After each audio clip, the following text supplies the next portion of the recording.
आज बाबा साहब की 134वीं जयंती को SC/ST employees welfare association of BSNL सेवा न्यू दिल्ली आधुनिक भारत के निर्माता, दलित, शोषित, गरीबों, मजलूमों के मसीहा, नारियों के मुक्तिदाता, युग प्रवर्तक, भारतीय संविधान के रचयिता, भारत रत्न बोधिसत्व बाबा साहब जयंती समारोह में मुख्य अतिथि डॉक्टर फग्गन सिंह कुलस्ते जी, विशिष्ट अतिथि Robert Jerard Ravi, CMD BSNL doctor Kalyan Sagar Nippani, निदेशक BSNL Jay Kumar Shah, chief general manager, विशेष अतिथि अजीत गौतम, प्रोग्राम के अध्यक्षता ND राम, राष्ट्रीय महासचिव सेवा BSNL। नेशन न्यूज इंडिया की रिपोर्ट।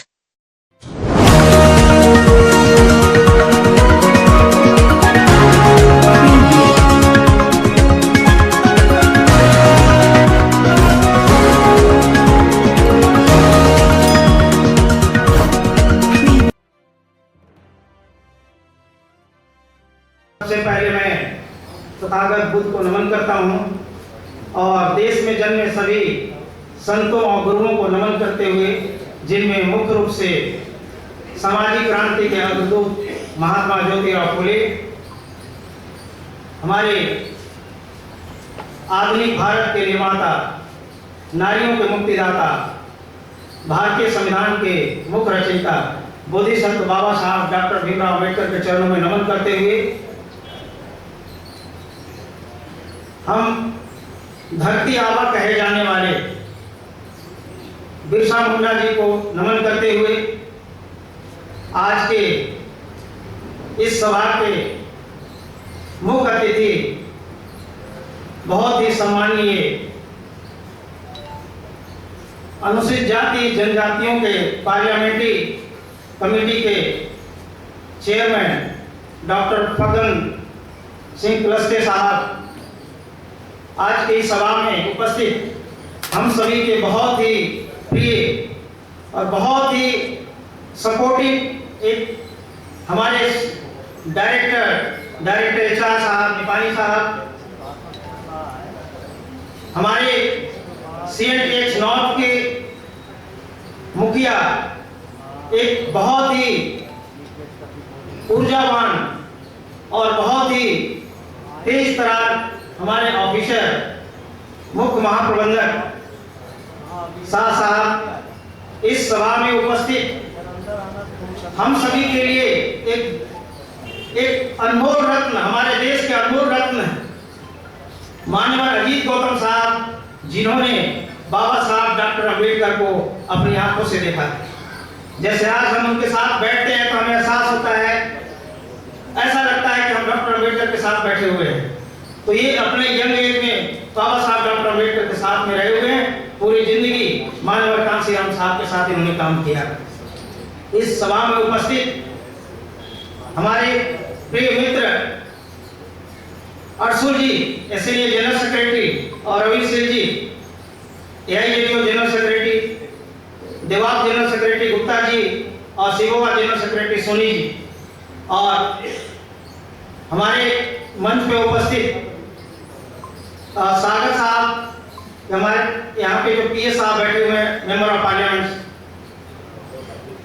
और इस सभा में उपस्थित सभी भाइयों बहनों, सबसे पहले मैं भारतीय संविधान के रचयिता बोधिसत्व बाबा साहब डॉक्टर भीमराव अम्बेडकर के 134वीं जयंती पे आप सभी को हार्दिक बधाई देता हूँ, शुभकामनाएं देता हूँ, और आप लोगों का वंदन करता हूँ कि आज एक बहुत ही ऐसे मीटिंग में उसके लिए आप लोगों ने समय निकाला, हम आप सबके बहुत आभारी हैं। और चेयरमैन साहब अपने बहुत ही व्यस्त शेड्यूल में से यहाँ पे आए हुए हैं। हमें पता है साहब का शेड्यूल कोलकाता का था, लेकिन उसके बावजूद भी जब हम लोगों ने आग्रह किया तो साहब ने अपने प्रोग्राम को रिशेड्यूलिंग करके और यहाँ आने का काम किया है। साहब मैं आपका तहे दिल से आभार प्रकट करता हूँ, सेवा की तरफ से आज इस मीटिंग में आए हैं।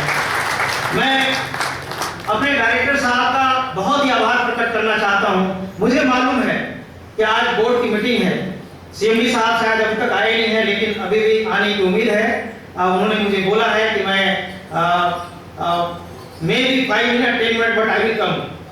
अभी आए नहीं है, लेकिन डायरेक्टर साहब ने बोर्ड की मीटिंग रहने के बावजूद भी यहाँ आए हुए हैं। सर मैं आपको सैल्यूट करता हूँ कि आपने you have given regard, respect, love, affection to our this employ on this special occasion and you are witnessing here। और साथ साथ यहाँ पे आए हुए हैं, मैं आप सबका एक बार फिर से धन्यवाद देना चाहता हूँ। साथियों, जैसा कि डायरेक्टर चार साहब ने बताया कि पिछले 25 सालों से हम यहाँ बाबा साहब डॉक्टर अम्बेडकर की जयंती मनाते हैं। मानवर कांसी राम साहब इसी हॉल में, इसी जगह पे 2001 में आए हुए थे। हम लोगों ने स्पेशली उनको बुलाया था, उस समय होशियारपुर में थे, वहां से स्पेशली यहाँ आए थे इस हॉल में। हमें वो दिन याद है और तब से, उसके पहले से हम लोग लगातार यहाँ पे जयंती मना रहे हैं। जयंती क्यों मनाते हैं, क्यों मनाया जाता है? मैं तो बहुत सालों से डिमांड कर रहा हूँ, अपने विभाग से डिमांड कर रहा हूँ, सीएमडी से डिमांड करता हूँ, मिनिस्टर को भी लिखता हूँ। मैं ये लिखता हूँ कि हमें बीएसएनएल के अंदर या तो डिपार्टमेंट खुद बनाए। जब भारत सरकार, हमारे प्रधानमंत्री, राष्ट्रपति जब बाबा साहब डॉक्टर अम्बेडकर की जयंती पार्लियामेंट हॉल के अंदर जब मनाते हैं, तो बीएसएनएल के अंदर क्यों नहीं बनना चाहिए? बीएसएनएल के बनना चाहिए। हमारे यहाँ वेलफेयर बोर्ड है, वेलफेयर बोर्ड है, वेलफेयर बोर्ड से बहुत तरह के फंड रिलीज होते हैं, बहुत तरह के काम हो रहे हैं, अच्छे काम हो रहे हैं, आई अप्रिशिएट दैट। लेकिन उसी फंड से कुछ फंड को स्पेयर करके और हमारे सेंट्रल लेवल पे बाबा साहब डॉक्टर अम्बेडकर की जयंती मनानी चाहिए।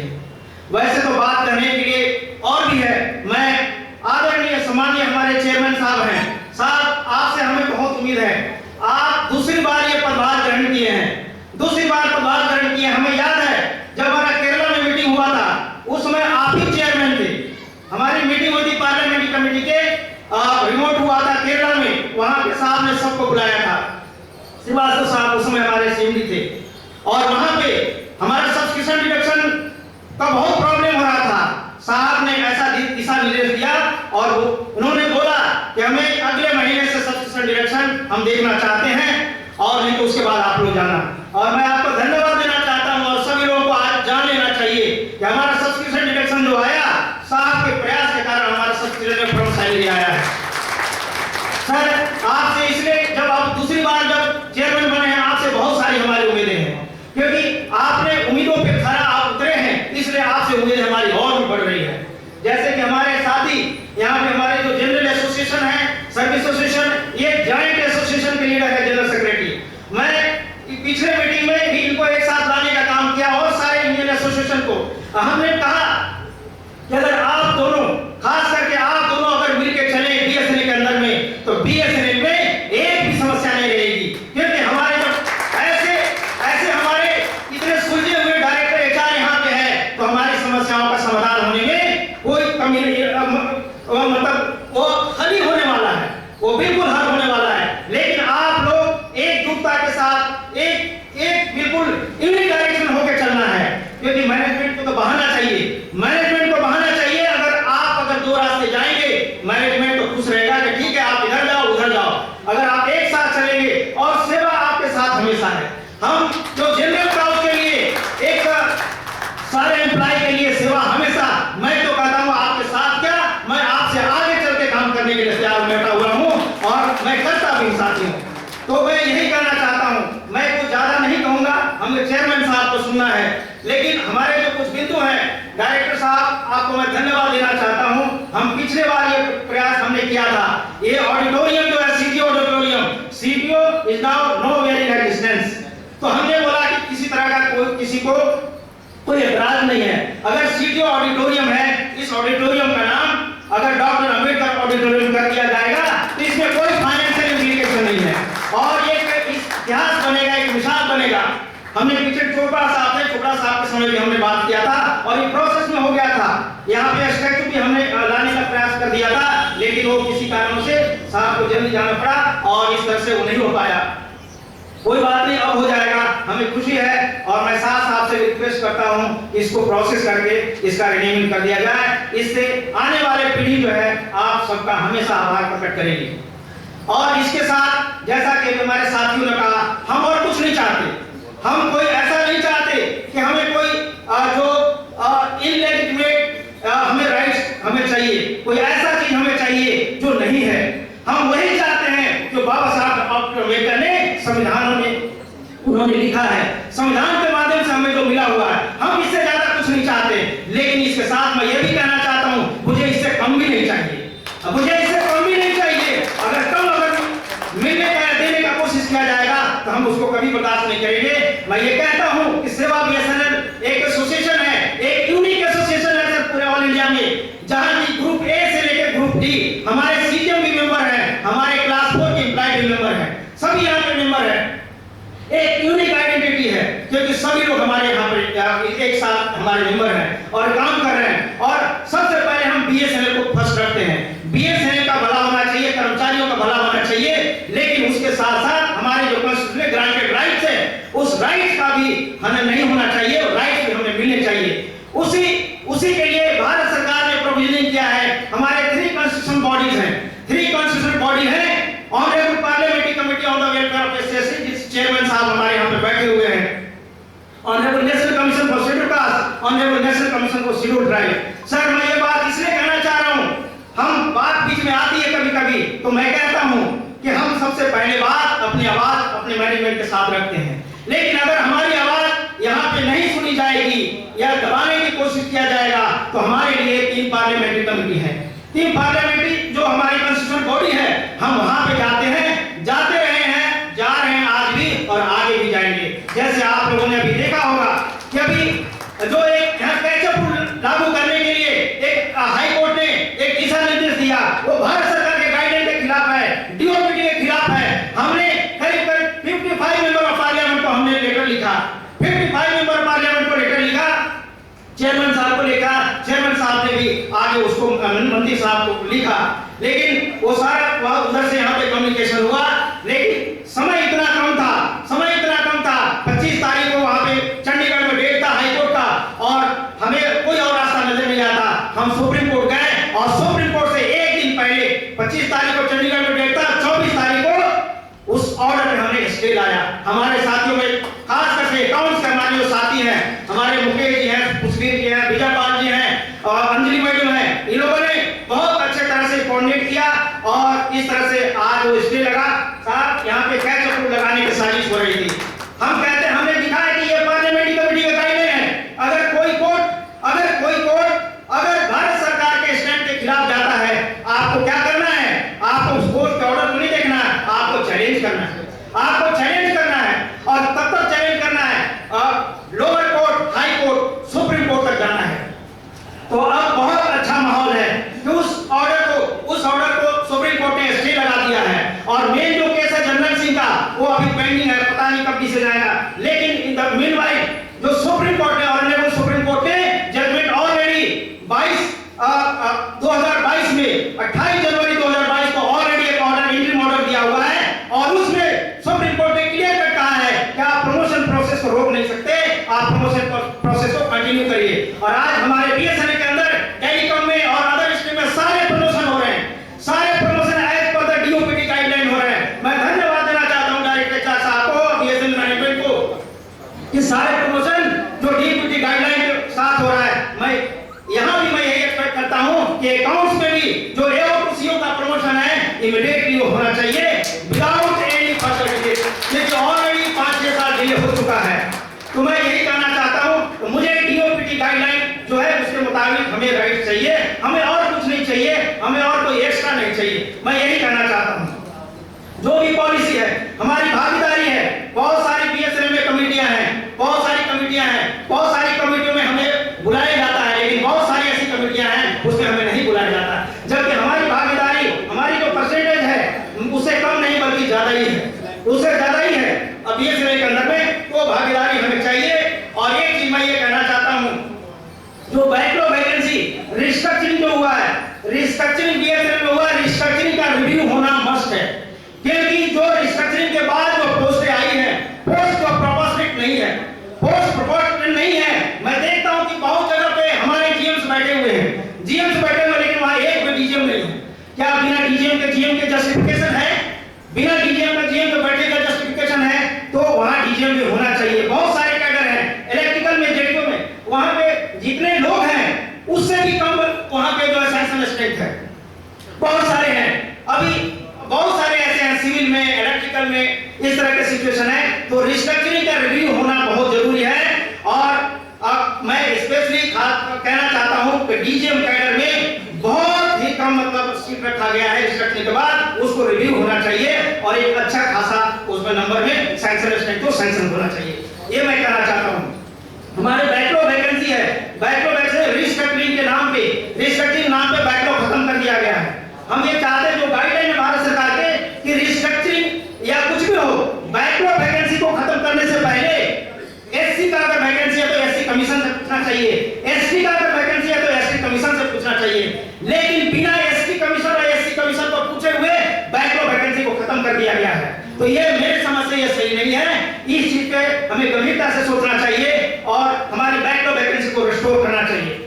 एक और चीज है, 1992 का एक लेटर है डीओटी का लेटर है कि रिव्यू ऑफ रिजल्ट, ये पहले एक दो बार हुआ है लेकिन अब बाद में नहीं हो रहा।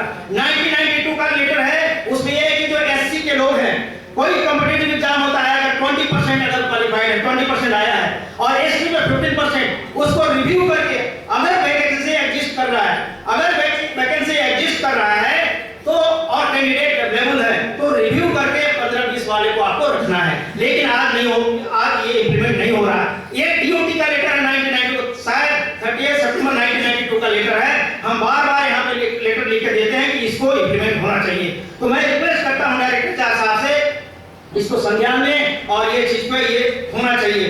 और एक चीज मैं कहना चाह रहा हूँ कि जो डीजीएम लाइव जो है, डीजीएम लाइव चेयरमैन साहब, मैं स्पेशली आपका अटेंशन यहाँ पे करना चाहता हूँ। इससे पहले भी पार्लियामेंट्री कमेटी चेयरमैन साहब सोलंकी साहब के पास में गुहार लगाया था कि जो लाइव जो डीजीएम है, डीजीएम मींस ग्रुप ए, उससे पहले लोएस्ट स्टैंडर्ड ग्रुप ए होता है एजीएम तक रिजर्वेशन होता है, लेकिन एजीएम के बाद लोएस्ट स्टैंडर्ड ग्रुप ए, उसके बाद रिजर्वेशन नहीं होता है।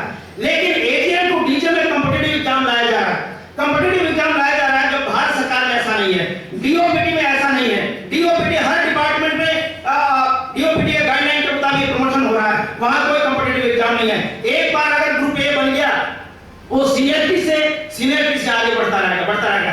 लेकिन इसमें कोई शक नहीं है, मुझे कहने में कोई ग्रेड नहीं है, मैं बिल्कुल हिचकिचाऊंगा नहीं कि एससी एसटी को रोकने के लिए कुछ लोग हैं बैठे हुए थे, उन लोगों ने इस तरह से साजिश चली और एलआईसी को लाया गया पे डीजीएम में। वो डीजीएम एलआईसी बिल्कुल नहीं होना चाहिए। और मैं आज इस मंच से कहने में मुझे कोई संकोच नहीं है कि अगर एलआईसी अगर इसमें निकाला जाएगा तो हम कोर्ट के दरवाजे भी खटखटाएंगे, हम अपने कॉन्स्टिट्यूशनल अथॉरिटी के साथ कोर्ट के दरवाजे भी खटखटाएंगे। तो ये लाइन जो हो वहां पे नहीं होना चाहिए। और आप देखिए कितने लोग आ गए हैं, 55, 56 साल, 57 साल, उसमें आप कॉम्पिटिटिव एग्जाम में बैठाते हैं, मैं ये कहना चाहता हूं हमारे बीएसएनए के अंदर हमारे ग्रुप ए ऑफिसर आते हैं, group A officer all India level पे आते हैं। आप बताइए वो सीजीएम से लेकर डायरेक्टर लेवल तक चले जाते हैं, सीजीएम से डायरेक्टर लेवल तक चले। कितने बार एग्जाम होता है, कॉम्पिटिटिव एग्जाम होता है, कोई एग्जाम होता है? तो यहाँ पे क्यों, यहाँ पे लाइट नहीं होनी चाहिए। आप जो है इसको लाइट को खत्म होनी चाहिए और सीनियरिटी कम फिटनेस होना चाहिए। मैं एक कदम और भी कहना चाहता हूँ, ग्रुप सीआईडी में जब एक्टिविटी में सीनियरिटी कम फिटनेस है, ग्रुप सीएनडी जो ग्रुप डी में भाई आता है, जिस कैडर में आता है उसी कैडर में रिटायर हो जाता है, कुछ नहीं मिलता उसको। सीनियरिटी कम फिटनेस वहां भी है, अगर सीनियरिटी का क्राइटेरिया ऑफिसर में है तो नॉन एक्टिविटी में भी होनी चाहिए, उनको भी सीनियरिटी से प्रमोशन देना चाहिए, उसमें इसके बारे में भी सोचना चाहिए। और सर बस लास्ट में 1 मिनट में मैं बात खत्म करूंगा। सर आपसे मेरी विनती है, मैं सभी 55 मेंबर ऑफ पार्लियामेंट साहब से रिक्वेस्ट किया हूं, जैसा हमारे ये दोनों नेता हमारे जो भी बैठे हुए हैं सीनियर साथी, इन्होंने रिक्वेस्ट किया कि बीएसएनएल के सारे अधिकारी कर्मचारी हैं यहाँ पे, ये 2007 के स्केल में काम कर रहे हैं। 2007 में हमें सेकंड पीआरसी मिला था, हमारा पीएसयू है तो हमारा पीएसयू के हिसाब से रिवीजन होता है, हमारा सेंट्रल गवर्नमेंट के हिसाब से नहीं होता, जो 7वां 8वां हो गया तो हमारा थर्ड होने वाला है। सेकेंड हमारा पीआरसी रिवीजन हुआ था 2007 में। आज जो यहाँ पे नजर आ रहे हैं लोग अपने पूरा जी जान लगा के मेहनत करते हैं, कोई सामान नहीं मिलता है, अपने से परचेज करके सामान जो लगाते हैं, अपने पॉकेट से पैसे लगा काम करते हैं। ऐसे जगह पे काम करते हैं जहाँ पे कोई प्राइवेट ऑपरेटर नहीं जाता, ऐसे पहाड़ों पे हम घंटियां बजाते हैं। अब क्या बोलते हैं, तूफान के समय हम रहते हैं, बाढ़ के समय हम रहते हैं, हर समय में बीएसएन रहता है। लेकिन अफोर्डेबिलिटी क्लॉज जो है कि अब कोई भी कंपनी 3 साल से प्रॉफिट में होनी चाहिए, तब आपको पीआरसी मिलेगा। तो मैं आपसे रिक्वेस्ट करता हूं साहब कि आप हमारे जो मंत्री साहब है